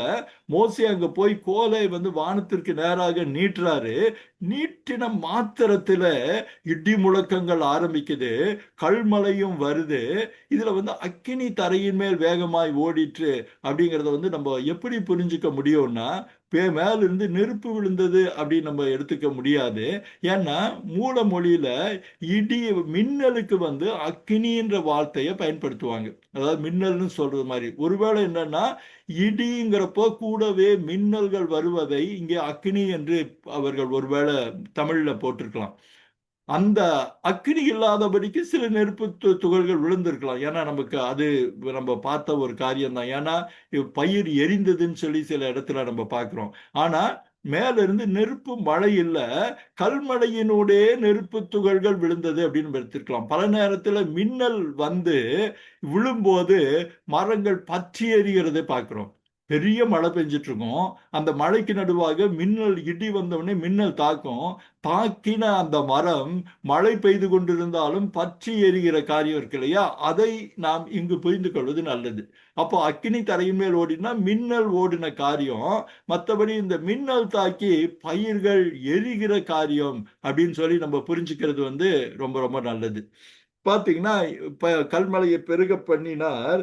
எகிப்து தேசம் எங்கும் நீங்க பாத்தீங்கன்னா மனிதரையும் மிருகங்களையும் வெளியே இருந்தவைகள் எவ்வளவு 26வது வசனம், 24, 25, 25வது வசனத்தை பாருங்க. எகிப்து தேசம் எங்கும் மனிதரையும் மிருக ஜீவன்களையும் வெளியிலே இருந்தவைகள் எவைகளோ அவைகள் எல்லாவற்றையும் அந்த கல்மலை அழித்து போட்டது. அது வெளியின் பயிர் வகைகளை எல்லாம் அழித்து வெளியின் மரங்களை எல்லாம் முறித்து போட்டது. இப்போ அது எப்படி உடஞ்சு தெரியும்? அந்த ஐஸ் கட்டிகள் விழுகிறப்போ அதை எதிர்கொள்ள யாராலும் மிக கடினம். செடியெல்லாம் விழுந்தா செடியெல்லாம் உடஞ்சு போயிடும், பயிர் வகைகள் எல்லாம் ஒழிஞ்சு போயிருங்கிறது நமக்கு எல்லாருக்கும் தெரிஞ்ச விஷயம். இதுல இன்னொரு ஆச்சரியமா என்னன்னா, வெளியின் மரங்கள் எல்லாம் முறித்து போட்டது. அப்ப என்னன்னா, நிறைய மரங்களின் மேலில இடி விழுந்திருக்க வேண்டும், மின்னல் வெட்டி இருக்க வேண்டும். அதனாலதான் பற்றி எரிந்த அந்த நெருப்பை நம்ம புரிஞ்சுக்க முடியும். அப்போ இந்த ஒட்டுமொத்தமா அந்த காட்சி பார்க்க கடூரமாய் ஒருவேளை ஒரு பெரிய அழிவின் காட்சிகளை அந்த எகிப்து தேசத்துல நிகழ்த்தி இருக்க முடியும். அப்போ எவ்வளவு ஒரு பயங்கரமா இருக்குன்னு சொல்லி நம்ம பார்க்கலாம். இந்த வாதையும் மறுபடி எகிப்திய பொருளாதாரத்தை தலைகீழாக மாற்றுகிற ஒரு வாதையா இருந்தது. முதல்ல கால்நடைகள் ஒழிந்து போயிற்று. இப்ப என்னன்னா அந்த பயிர் வகைகள் ஒழிந்து போனது. இதுல இன்னொரு ஆச்சரியமான ஒரு காரியத்தை நம்ம முன்பே பார்த்தோம். யார் அவருடைய வார்த்தையின்படி கேட்டு வீட்டிற்குள் போனார்களோ, மிருக ஜீவன்களை வீட்டிற்குள் வைத்துக் கொண்டார்களோ, அவர்கள் பிழைத்தார்கள். அப்படி மதியாதவர்கள், ஒருவேளை தங்க கடவுளர்களை நம்பிக்கொண்டிருந்த மற்ற மக்கள் மரித்து போனார்கள். அந்த மிருக ஜீவன்கள் அழிக்கப்பட்டது, அழிந்து போயிற்று. ஒரு அதற்கு தொடர்கிற சில வசனம் நமக்கு இப்போ ஒரு ஆச்சரியமான ஒரு இன்புட் நமக்கு கொடுக்குது. என்னன்னு கேட்டீங்கன்னா, உம், அப்பொழுது 31வது வசனம், அப்பொழுது வார்கோதுமையும் கதிர்பயிரும் சணல் தாழப்பயிருமாய் இருந்தது, அதனால் சணலும் வார்கோதுமையும் அழிக்கப்பட்டு போயிற்று. ஆனால் கோதுமையும் கம்பும் கதிர்விடாதிருந்ததினால் அவைகள் அழிக்கப்படவில்லை. இந்த 2 வசனங்களில ஒரு அழகான காரியங்கள் நமக்கு உணர்த்தப்பட்டிருக்கு. ஒண்ணு என்னன்னா, இந்த சம்பவம் நடந்திருப்பது பிப்ரவரி மாதம் என்று நாம் இதை வைத்து புரிந்து கொள்ள முடியும். ஏன்னா இவைகளெல்லாம் இப்படி தாழப்பயிரா இருக்கிற மாசம் பிப்ரவரி மாசம். பிப்ரவரி முதலும் இருக்கலாம், 2வது 3வது வாரங்கள் இருக்கலாம்.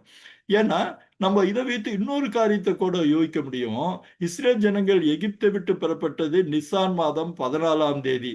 அது கொஞ்சம் குறைய ஏப்ரல் மத்தியில் வருகிற ஒரு காரியம். அப்போ இந்த 7வது வாதைக்கும் இந்த வாதைக்கும் நடுவே ஒரு 6 அல்லது 7 வார இடைவெளி இருந்தது. அது நமக்கு கிடைக்கிற ஒரு பெரிய ஒரு தகவல் நம்ம எடுத்துக்கலாம். அதுல இன்னொன்னு என்னன்னா, எது அழிக்கப்பட்டு போயிற்று? வார்கோதுமை கதிர்பயிரும் சணல் தாழப்பயிருமா இருந்ததுன்னு. இந்த 2 பயிர்களும் அவர்களுடைய வணிகத்திற்கு மிக பிரயோஜனமான ஒரு காரியம். ஏற்கனவே அவர்களுடைய பொருளாதாரம் அடிபட்டு போகிறத நம்ம பார்த்தோம். ஏன்னா இந்த தாழப்பயிரும் இந்த பார்லி போன்ற இந்த காரியங்கள் அவர்கள் ஆடை செய்ய பயன்படுத்தப்பட்ட பயிர்கள்.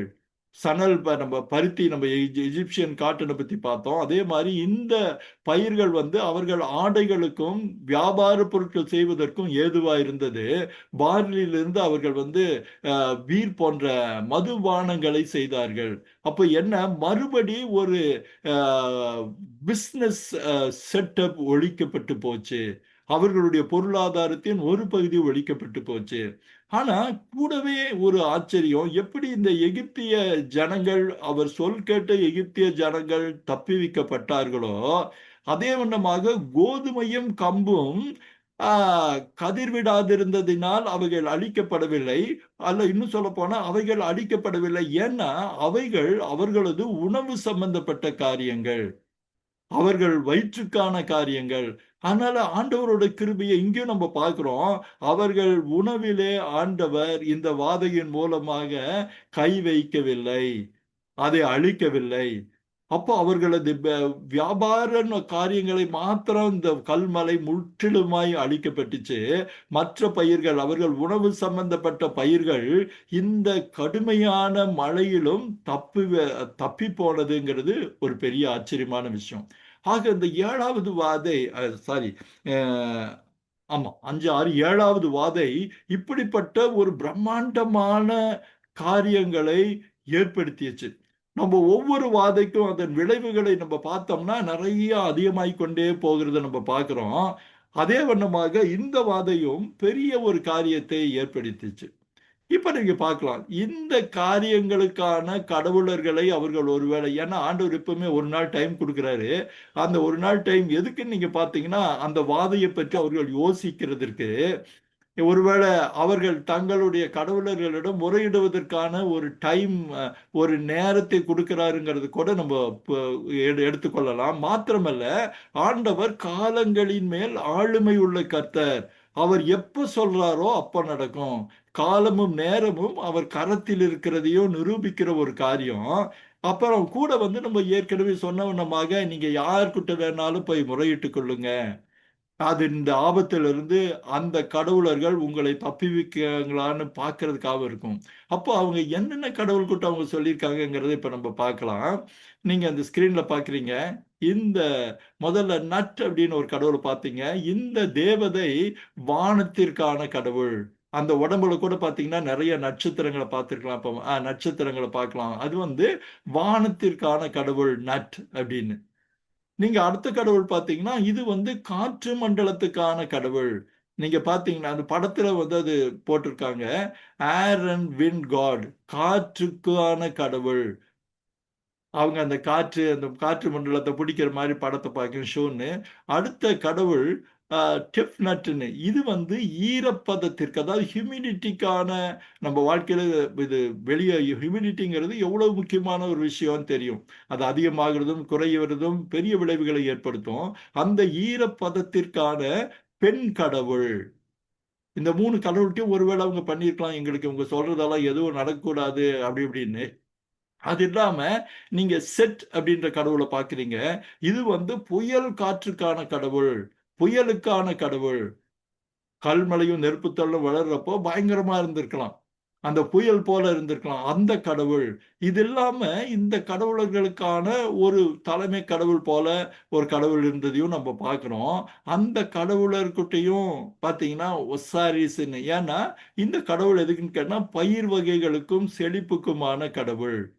அப்போ இந்த 5 கடவுள்களிடமும் அவங்க ஒருவேளை பார்வோன் ராத்திரியெல்லாம் விண்ணப்பிச்சிருக்க கூடும். அவனை சார்ந்தவர்கள் இந்த கடவுளர்களை காப்பாற்றும்படி கெஞ்சி இருந்திருக்க கூடும். ஆனா என்ன விளைவு நடந்ததுன்னு கேட்டா எந்த கடவுளர்களுமே அவர்களை காப்பாற்ற முடியவில்லை. இந்த காரியத்தை பத்தின ஒரு சின்ன வீடியோவை நீங்க பாருங்க. இந்த 7ஆம் வாதையில் அவர்கள் நம்பிய நட், ஷூ, டெஃப்னட், செட், ஓசூரிஸ் போன்றவை பொய்த்து போனது. அந்த கடவுளர்கள் காப்பாற்றவே முடியல. அன்பானவர்களே, இந்த 7வது வாதைக்கு முன்னாடி இன்னொரு காரியத்தை நம்ம இதற்கான இது ஒரு மிகப்பெரிய ஒரு சரித்திர சம்பவமா இருக்கனால இதற்கான நிரூபணங்கள் இருக்கா அப்படின்னு பார்த்தீங்கன்னா இருக்கு. ஆனா அதை பார்ப்பதற்கு முன்னாடி ஒரு சில காரியங்களை நான் உங்ககிட்ட சொல்லணும்னு ஆசைப்படுறேன்.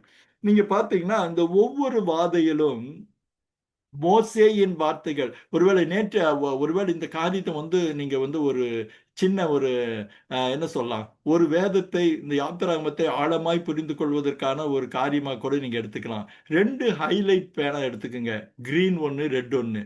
மோசேயுடைய வார்த்தைகள் எல்லாம் ஒரு கலர்ல நீங்க ஹைலைட் பண்ணுங்க. இந்த இதுவரைக்கும் வந்த வாதைகள்ல மோசே பேசின வார்த்தைகள், அதாவது கர்த்தர் மோசேயின் மூலமாக. ஏன்னா ஒவ்வொரு வாதையும் கர்த்தர் மோசேயை நோக்கின்னு ஆரம்பிக்கிறத நம்ம பார்க்கிறோம். அப்போ அது உங்களுக்கு ஹைலைட் பண்றது ரொம்ப ரொம்ப சுலபம். அதை பண்ணிருங்க. பார்வோனின் பதில்களை அல்லது பார்வோனின் ரியாக்ஷன்ஸை இன்னொரு கலர்ல நீங்க வந்து ஹைலைட் பண்ணிட்டே வாங்க. பண்ணி முடிச்சதுக்கு அப்புறம் நீங்க இந்த கர்த்தர் சொன்ன வார்த்தைகளை பார்க்கிறப்போ ஆண்டவருடைய அதிகாரம் அதிகரித்து கொண்டே போகிறத நம்ம பார்க்கிறோம். அந்த பேசுகிற தொனியில அந்த ஆளுமை இருக்கிறத பார்த்துக்கிட்டே நம்ம பார்க்க முடியும். அது ரொம்ப ஆச்சரியமா இருக்கும். கடவுள் எப்படியாக செயல்பட்டார் மோசையின் மூலமாகன்னு. குறிப்பா போன தடவை பார்த்தா நம்ம ஏற்கனவே சொன்ன வண்ணமாக 9வது அதிகாரம் 13ல இருந்து 19 வரை 6 வசனங்கள் பேசுகிறார். 6 வசனங்கள்ல கர்த்தர் உணர்த்துகிறார் அந்த என்ன வாதை, அதோடைய விளைவு, அது என்ன ஆக போகுது, நான் எப்படியாக ஒவ்வொரு வாதைக்குமான வித்தியாசம் அப்படிங்கிறத ஆண்டவர் வந்து அந்த வார்த்தைகளை புரிஞ்சுக்கலாம். அதே வண்ணமாக பார்வோனுடைய காரியங்களை பார்க்கிறப்போ முதல்ல பார்வோன் யார் அந்த கடவுள் அப்படின்னு கேட்டவன் வந்து பிறகு வந்து எனக்காக வேண்டுதல் செய்யுங்கள், எனக்காக வேண்டுதல் செய்யுங்கள்னு சொல்லி கெஞ்சற காரியத்தை பார்க்கிறோம். இந்த இதுல கூட பார்வோனுடைய வார்த்தைகளை பார்த்தீங்கன்னா ஒரு பெரிய ஆச்சரியம் என்ன, எல்லா கடவுளர்களும் தோற்று போனதை உணர்ந்த பார்வோன் என்ன செய்யறான்னா 9வது அதிகாரம் 27வது வசனம், இந்த வார்த்தைகள் மிக மிக நம்ம யோசிக்க வேண்டிய ஒரு வார்த்தைகள். என்ன வார்த்தைன்னா, இந்த முறை பாவம் செய்தேன், இந்த முறை பாவம் செய்தேன், கர்த்தர் நீதி உள்ளவர், நானும் என் ஜனமும் துன்மார்க்கர். இந்த வார்த்தைகள் உண்மையாலுமே பார்க்கிறப்ப நமக்கு எவ்வளவு பெரிய ஒரு ஆச்சரியமா இருக்கு இல்லையா? நிச்சயமா நான் அதை பார்க்கிறப்போ ஆண்டவர் எவ்வளவு பெரியவர் என்பதை பார்த்தேன். அது மாத்திரம் இல்ல, அவன் என்ன சொல்றான், அவனுடைய வார்த்தைகளை வந்து இன்னும் ஆழமா கவனிங்க. இது போதும். ஏன்னா மழை கொட்ட ஆரம்பிச்சது நிக்கவே இல்லை, இடி முழக்கங்கள் நிக்கவே இல்லை, மின்னல்கள் நிக்கவே இல்லை. அதுல வந்து அவன் ஒரு நாள் முழுக்க போதுமான சேதங்கள் நடந்து முடிஞ்சாச்சு. பார்வோன் என்ன ஒரு வகையில இதை வந்து சாதாரணமா சொன்ன மாதிரி ஒருவேளை வேதத்தில் இருந்தாலும் அவன் மிக பயந்து அலறி இருந்திருக்க கூடும். ஏன்னா அவன் சொல்ற வார்த்தையை பாருங்க, இது போதும், இது போதும். இந்த மகா இடி முழக்கங்களும், இடி முழக்கங்களுக்கு முன்னாடி வர அந்த வார்த்தை பாருங்க, சாதாரண இடி இல்ல, பூமி கிடுகிடுத்து போகிற இடி முழக்கங்களும், இதுவரை நாங்கள் அறிந்திராத கல்மலையும் ஒளியும்படிக்கு, நின்று போகும்படிக்கு கர்த்தரை நோக்கி விண்ணப்பம் பண்ணுங்கள், நான் உங்களை போக விடுவேன், இனி உங்களுக்கு தடையில்லை என்றான். இனி உங்களுக்கு தடை இல்லை, என்ன தயவு செய்து இதை நிறுத்துங்கன்னு சொல்லி கொஞ்சம் குறைய கெஞ்சுதலின் தொனியாக இந்த வசனத்தை நம்ம பார்க்கலாம். யாத்ராமும் 27, 28 அப்படி பார்க்கலாம். அப்போ அது சொன்னதுக்கு அப்புறம் மோசே சொல்ற வார்த்தையை பாருங்க, நான் பட்டணத்திலிருந்து புறப்பட்டவுடன் என் கைகளை கர்த்தருக்கு நேராக விரிப்பேன், அப்பொழுது இடி முழக்கங்கள் ஓய்ந்து கல்மலை நின்று போம், அதனால் பூமி கர்த்தருடையது என்பதை நீர் அறிவீர். இந்த வார்த்தைகளை எவ்வளவு கம்பீரமா அவன் சொல்லியிருக்க முடியும் நீங்க கற்பனை பண்ணி பாருங்க. மழை இன்னும் பெஞ்சிட்டு தான் இருக்கு. பார்வோன் ஒரு பக்கம் கெஞ்சிட்டு இருக்கிறான், மழை பெய்துட்டு இருக்குது, பார்வோன் கெஞ்சிட்டு இருக்கிறான். அப்போது மோசே அவனை நோக்கி, எகிப்து எகிப்து தேசம் கர்த்தருக்கு நேராக கரங்களை விரிப்பேன், அப்பொழுது இடிமுழக்கங்கள் நின்று போம். இந்த காட்சியை கூட கற்பனை பண்ணி பார்க்கிறப்போ ஒரு சிலிப்பா இருந்தது. ஏன்னா மழை பெஞ்சிட்டு இருக்கப்போ மழைக்கு நடுவுல போய் மோசே நிக்கிறான், சுற்றிலும் மழை பெஞ்சிட்டு இருக்கு, கல்மலைகள் எல்லாம் விழுந்து கொண்டே தான் இருக்கு. அப்போது அவன் கர்த்தருக்கு நேராக தன் கரங்களை விரித்து ஆண்டவருடன் கேட்ட உடனே, எப்படி மழை அவன் முதல்ல கோலை நீட்டின உடனே உடனடியாக பெய்ய ஆரம்பிச்சதோ அதே வண்ணமாக அவன் கைகளை விரித்த போது மழை உடனடியாக நின்று போனது. அதுல அவன் என்ன சொல்றான், இந்த மழையும் மற்ற காற்றும் எல்லாம் யாருடைய கிரியை? தேவனுடைய கிரியை. தேவன் எல்லாவற்றின் மேலும் ஆளுமை உள்ளவர் என்பதை புரிந்து கொள்ளத்தக்கதாக மழை உடனே நிற்கிறது என்பதை பார்க்கிறோம். அதுல நீங்க பார்த்தீங்கன்னா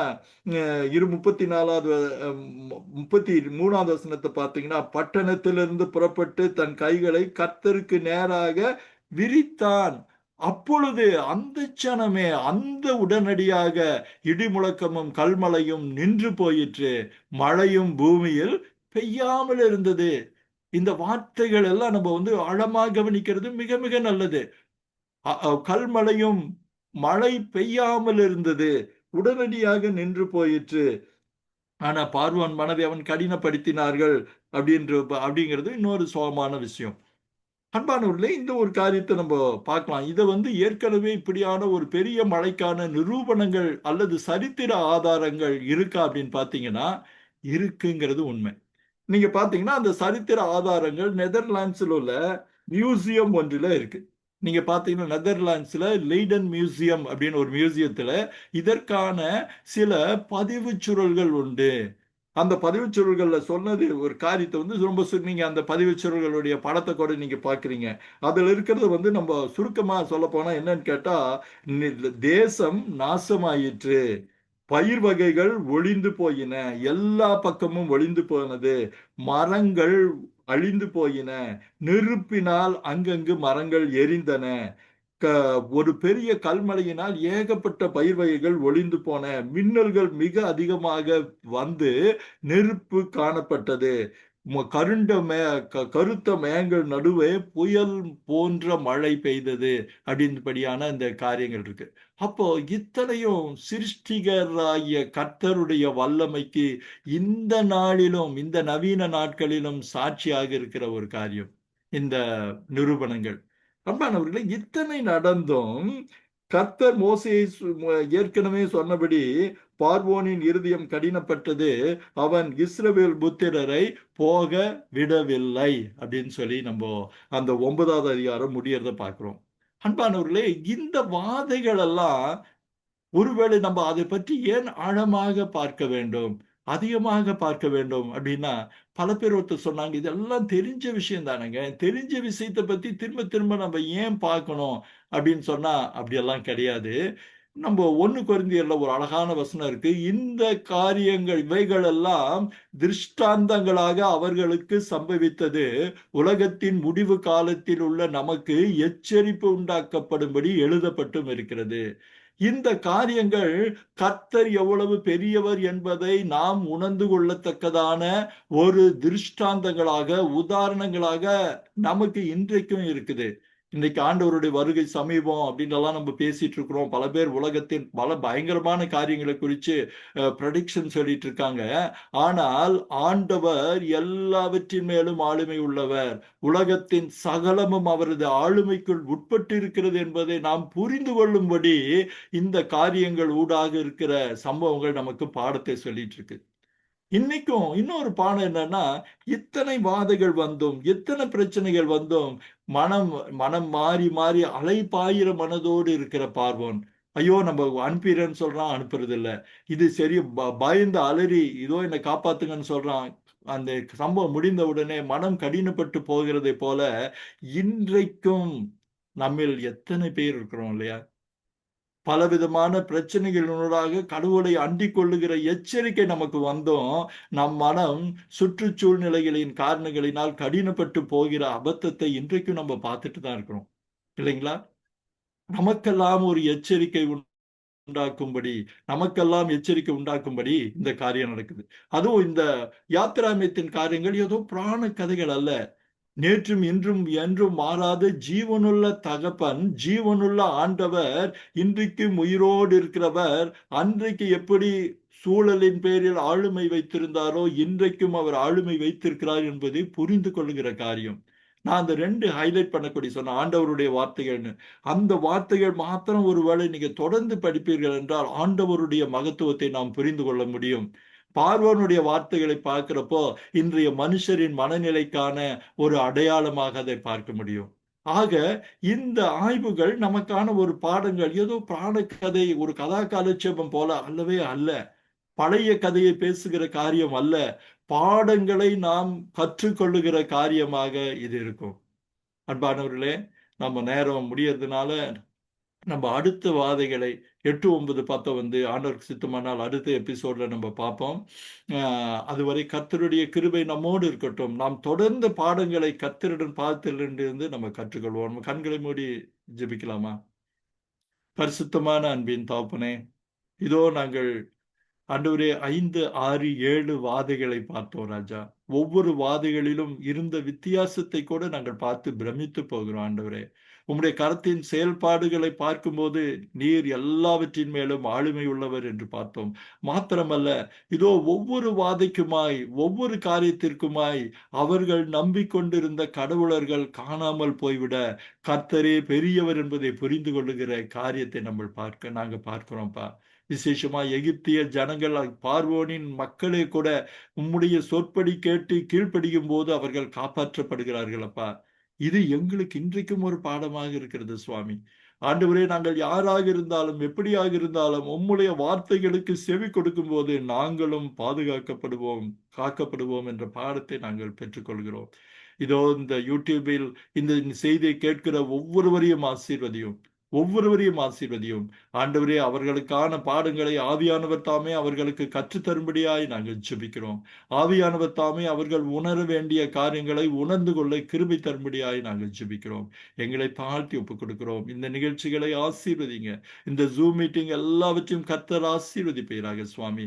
இது அநேகருக்கு ஆசீர்வாதத்தை கொண்டு வருகிற கூடுகையாக, உம்முடைய வசனத்தின் மாட்சிமையை, மகத்துவத்தை புரிந்து கொள்ளுகிற கூடுகையாக இருக்க கர்த்தர் தாம் கிருபை செய்ய வேண்டும். எங்களை உடைய நிழலிலே மறைத்துக் கொள்ளும். எல்லாவற்றிலும் நாங்கள் சிறுகட்டும், நீங்கள் பெருகட்டும் சுவாமி. யெஷுவாவின் நாமத்திலே இந்த விண்ணப்பங்களை எல்லாம் ஏறெடுக்கிறோம் அன்பின் தகப்பனே. ஆமேன், ஆமேன், ஆமேன். ஆமென், ஆமென். ஆனா நல்லா இருந்தது. நான் வழக்கம் போல ஓ, பிரைஸ் காட். ரொம்ப ஐசக் இருக்காரா? ரொம்ப நல்லா இருந்தது. ஐசக் இல்ல, நான் போயிட்டாருன்னு நினைக்கிறேன். போயிட்டாரு. நான் இது போட்டிருக்கேன், பாப்போம். நல்லா இருந்தது. நான் வழக்கம் போல ஒவ்வொரு வாதைக்கு நடுவுலயும் ஸ்டார்டிங்ல பார்வன் பேசினதுல இருந்து இப்போ உள்ள வாதை வரைக்கும் அவங்களுக்குள்ள அந்த மாற்றம் வந்து ஒவ்வொரு வாதையிலயும் அந்த வித்தியாசம் தெரியுதுண்ணா. ஸ்டார்டிங்ல யாருன்னு கேட்டாரு. அப்புறம் வந்துட்டு இந்த பாவம் 5வது செய்தேன்னு வாதையில சொல்ற கூட அளவுக்கு 3 வாத மாறிடுது. 4 வாதை ஆமா. அதுல கன்ஃபஸ் பண்ற லெவலுக்கு வந்துட்டாங்க. அதுக்கப்புறம் வந்துட்டு 4 வாதை பார்த்துமே வந்து 5வது வாதையில வந்து பார்த்தா இவர் போய் சொல்றாரு. சொல்லும்போது திருப்பி எதுவுமே சொல்லல. எ ஒ ஒ இப்படி உங்க நாட்டுக்கே அழிவு வரப்போகுதுன்னு சொல்லும்போது ஏதாவது ஒண்ணு பேசியிருக்கணும். ஏதாவது ஒண்ணு பண்ணியிருக்கணும். அடுத்த வாதையில வந்து மோசஸ் வந்து டைரக்ட்டா எதுவும் போய் எச்சரிப்போ எதுவும் குடுக்காம அவர் டைரக்ட்டா அந்த சூளையின் சாம்பல தூவி அவர் இம்ப்ளிமெண்ட் பண்ணிட்டாரு. அந்த இதெல்லாம் நல்லா இருந்தது. அதே மாதிரி இந்த மந்திரவாதிகள் அவங்களோட ம். இதுவுமே மாற்றம். ஸ்டார்டிங்ல இவங்க பண்ணா இவங்களும் வந்து கோல போட்டா இவங்களும் கோல போடுறது. தவளைய வர வச்சா இவங்களும் அது எதுக்கு பண்றாங்கன்னு தெரியல. ஆனா அவங்களும் வந்து பண்ணிட்டு இருக்காங்க. அப்புறம் போக போக தான் அவங்க ரியலைஸ் பண்றாங்க. இது வந்து தேவனோட கரம் விரல்ன்றாங்க. அதுக்கப்புறம் வந்து தேவனோட கரமே செஞ்சத அவங்களால எல்லாம் திருப்பி பண்ண முடியல. ஒரு என்ன சொல்றது? அவங்களால டோட்டலா அவங்களுக்கும் லேட்டா ஒவ்வொரு வாதையில வந்து தான் ரியலைஸ் பண்றாங்க. இது தேவனுடைய கரம், தேவனுடைய வாதை அப்படின்றத. ஸ்டார்ட்டிங்ல வந்து ரொம்ப அசால்ட்டா நெனச்சுட்டாங்க. நாங்களும் பண்றோம்ன்ற மாரி எதுக்கு ஆனா அந்த வாதைய எதுக்கு ஏற்கனவே தவள, திருப்பி எதுக்கு தவள அப்படின்ற மாதிரி பண்ணிக்கிட்டு இருந்தாங்க. அதெல்லாம் அவங்களுக்கு உண்டான மாற்றம், அப்புறம் பார்வோன் பேச்சுல இந்த மாற்றம் இதெல்லாம் நல்லா இருந்தது. நான் டீப்பா பார்த்தோம். சரி, சரி. அப்புறம் அந்த கடவுள்கள் பத்தின டீட்டெயிலா பாக்குறதும் இதுலதான் புதுசா புதுசா பாத்துட்டு இருக்கோம் நம்ம மீட்டிங்ல. நல்லா சரி, சரி. இருந்ததுண்ணா இதெல்லாம். சரி. எலிசபெத், நீங்க அண்ணா. சொல்லு கருத்து சொல்லிட்டு ப்ரே பண்ணி நம்ம முடிக்கலாம். ம். சரிண்ணா. எனக்கும் எல்லா இதுவுமே ரொம்ப பிடிச்சிருந்ததுண்ணா.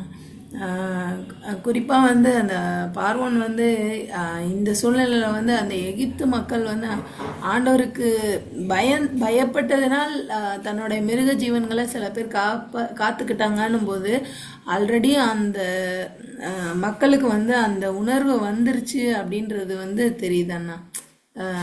எகிப்து மக்கள் மனசுல சரி, எபிரேயருடைய தேவன் வந்து வல்லமையானவர், அவர் நம்மளை வாதிச்சிட்டு இருக்காரு அப்படின்ற அந்த பயம் வந்து பார்வோன் எந்த கட்டளையும் சொல்லலை, எதுவுமே பண்ணலனாலும் இவங்களா தங்களுடைய ஆண்டவருடைய வார்த்தைக்கு பயப்பட்டு தங்களுடைய மிருக ஜீவன்களை உள்ள அடைச்சிக்கிட்டாங்க. அந்த மிருக ஜீவன்கள் காப்பாற்றப்பட்டதுன்னும் போது இப்போ கொஞ்சம் கொஞ்சமாக ஆண்டவருடைய அந்த ஆண்டவர் மேலே ஒரு பயம் அது அது ஆரம்பமானது அப்படின்றது தான் ஆச்சரியமாக இருந்துச்சுன்னா. இன்னும் நிறைய விஷயங்கள் அண்ணா ரொம்ப அருமையாக இருந்துச்சுண்ணா. சரிப்பா, இன்னும் ஜெபம் நிறைய பண்ணலாம். படிக்கணும். Okay, okay. அடுத்த இதுல பார்ப்போம். ஓகேண்ணா, ப்ரே பண்ணிடுறேண்ணா. பண்ணிருப்பேன். எங்களை நேசிக்கிற நல்ல தகப்பனே, இந்த நாளிலும் அப்பா நிகழ்ச்சியை கத்த நீங்கள் ஆசீர்வதித்து கொடுத்தபடினால் நன்றி செலுத்துகிறோம் ராஜா. அப்பா இந்த நாளில் நாங்கள் பார்த்த 5ஆம் 6ஆம் 7ஆம் வாதைகளில் இருந்து கர்த்தர் எங்களுக்கு கற்றுக் கொடுத்த காரியங்கள் ஒவ்வொன்றிலும் ஆண்டவரே நாங்கள் எச்சரிப்பு பெற்று உலகத்தின் முடிவு காலத்தில் வாழ்ந்து கொண்டிருக்கும் நாங்களும் ஆண்டவரே எங்கள் வாழ்க்கையில் சரி பண்ண வேண்டிய காரியங்களை நாங்கள் சரி பண்ணி கொள்ள எங்களுக்கு உதவி செய்யுங்கப்பா. ஆண்டவரே பார்வோன் தன் இருதயத்தை கடினப்படுத்தினது போல நாங்கள் கடினப்படுத்தாதபடி ஆண்டவரே நாங்கள் ஆண்டவரே உம்முடைய வார்த்தைக்கு நடுங்க, பயந்து நடுங்க. எங்கள் தேசம் அனைத்தும் எங்களை சுற்றி வாழ்கிற எல்லா மக்களும் கர்த்தருடைய வார்த்தைக்கு பயப்பட, கர்த்தருக்கு பயப்படுகிற பயத்தை அடைய கர்த்தர் நீங்கள் ஒரு பெரிய காரியங்களை இந்த காலங்களில் நீங்கள் செய்ய வேண்டுமா ஜெபிக்கிறோம் ராஜா.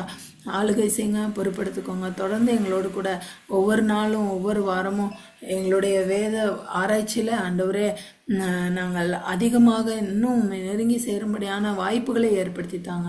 காத்துக்கொள்ளுங்க. இயேசு கிறிஸ்துவின் நாமத்தினால கேட்குறோம் ஜீவனில் நல்ல பிதாவே. ஆமென். ஆமென், ஆமென், ஆமென். ஆமென். தேங்க்யூ. நிகழ்ச்சி பார்த்து எல்லாருக்கும் எங்களது ஆண்டவராய் இயேசு கிறிஸ்து நாமத்தில் என்னோட நன்றிகள். மறுபடியும் நம்ம அடுத்த எபிசோட்ல சந்திப்போம். God bless you. Good night. Good night.